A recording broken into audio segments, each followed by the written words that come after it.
Guys, hari ni Abang Ito nak buat korang makan kat sebuah kedai. Speciality dia nasi lemak rangka ayam. Lepas tu ada char kway teow udang galah. Kedai dia jauh sikit. Jom kita tengok apa yang best kat sini. Kedai Hatta ni bermula pada tahun 2015 atau 2016 bukan salah saya. Kita bermula dengan warung.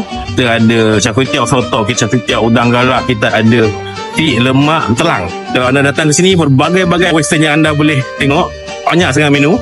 Alhamdulillah. Kita ada juga tambahan dari segi air. Kopi signature kita, kopi Hatta, Sky Blue Lemon, air coklat.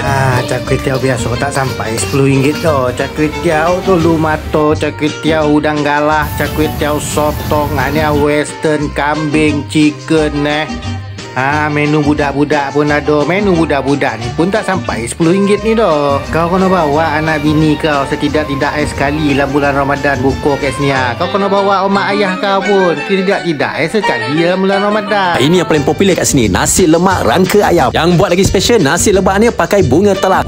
Dia punya bau tu menusuk kalbu. Rasa dia pun penuh berlemak. Sambal dia pula Abang Ito panggil sambal healing. Tak berapa manis, tak berapa pedas. Relax ni rasa dia. Rangka ayam dia pula saiz dia boleh dikategorikan sebagai saiz L. Digoreng cantik, tak terlampau berminyak. Abang Ito suka rangka ayam macam ni. Datang sini wajib order char kway teow udang galah kerang. Kuah dia pekat, rasa char dia pun kena, kerang dia pun banyak. Makan pula dengan udang galah yang fresh, memang best.